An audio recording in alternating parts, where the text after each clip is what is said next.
भाइयों बहनों नमस्कार।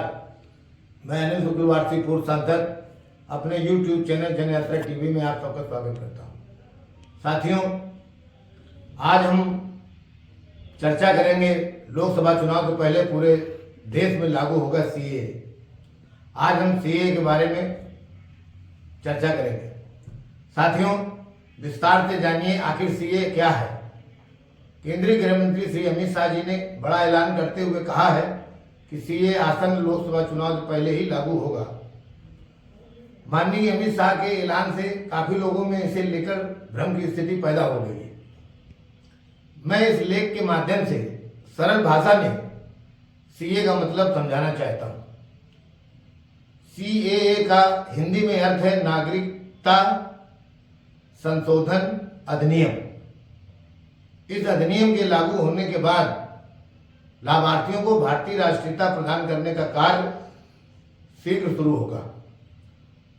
नागरिक संशोधन बिल को लोकसभा में 10 दिसंबर 2019 तथा राज्यसभा में 11 दिसंबर 2019 को पारित कर दिया था और 12 दिसंबर 2019 को भारत के राष्ट्रपति ने इसे अपनी स्वीकृति प्रदान कर दी थी और यह विधेयक एक अधिनियम बन गया था।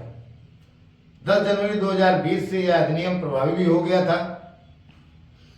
भारत में नागरिकता के मामले विनियमित करने के लिए संसद ने नागरिकता अधिनियम 1955 लागू किया था। नागरिकता अधिनियम 1955 इसके अधिनियमित होने के बाद से 6 बार संशोधित किया गया है। ये संशोधन वर्ष 1986, 1992, 2003, 2005, 2015 और 2019 में किए गए। अंतिम संशोधन वर्ष 2019 में किया गया था, जिसके तहत अफगानिस्तान, बांग्लादेश तथा पाकिस्तान के हिंदू, सिख, बौद्ध, जैन, पारसी और ईसाई समुदायों के कुछ सताए गए गैर मुस्लिम अवैध प्रवासियों को नागरिकता प्रदान करने के संबंध में है, जिन्होंने 31 दिसंबर 2014 को अपना उससे पूर्व भारत में प्रवेश किया था। इस बात को स्पष्ट रूप से समझ लेना चाहिए कि यह कानून किसी की नागरिकता छीनने का कानून नहीं है, बल्कि उन लोगों को नागरिकता देने के लिए बनाया गया है जो बांग्लादेश, पाकिस्तान व अफगानिस्तान से धार्मिक उत्पीड़न का सामना करके भारत आए हैं। इसलिए इस कानून का किसी को विरोध नहीं करना चाहिए। वैसे तो उपरोक्त पड़ोसी देशों के प्रताड़ित अल्पसंख्यकों को भारतीय नागरिकता देने का कांग्रेस नेतृत्व ने वादा किया था। जब देश का विभाजन हुआ था और वहां पर अल्पसंख्यकों यानी हिंदू, बौद्ध, सिख, पारसी और ईसाइयों आदि को धर्म के नाम पर प्रताड़ित किया जाता था, तो उस समय वह सभी लोग भारत में भागकर आना चाहते थे।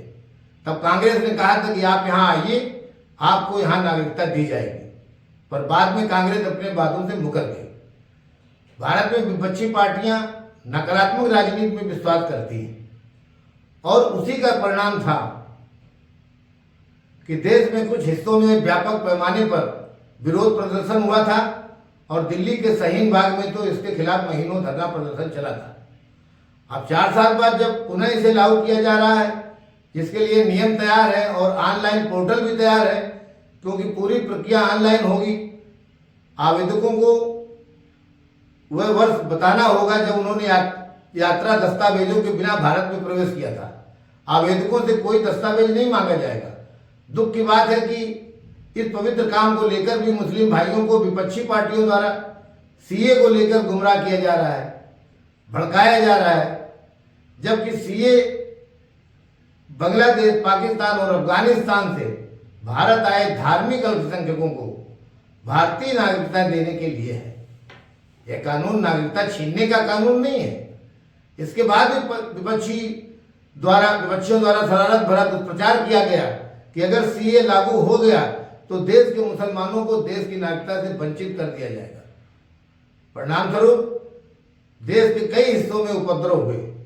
अब जब केंद्रीय गृह मंत्री श्री अमित शाह जी ने ऐलान कर दिया है कि सीए आसन्न लोकसभा चुनाव के पहले लागू होगा, तब मानवता के दुश्मन अपनी राजनीतिक रोटियां सेकने के लिए फिर से मुस्लिम समाज के लोगों को भ्रमित कर भड़का सकते हैं और उन्हें बरगला कर सड़क पर उतारने का काम कर सकते हैं।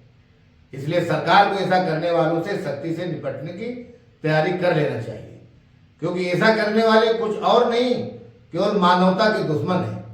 मैं चाहता हूं कि नागरिकता संशोधन कानून के नियम इस तरह के बनाए जाएं कि इसमें उन लोगों को भी राहत मिल सके जो इस देश में दिसंबर 2014 के बाद भी आए।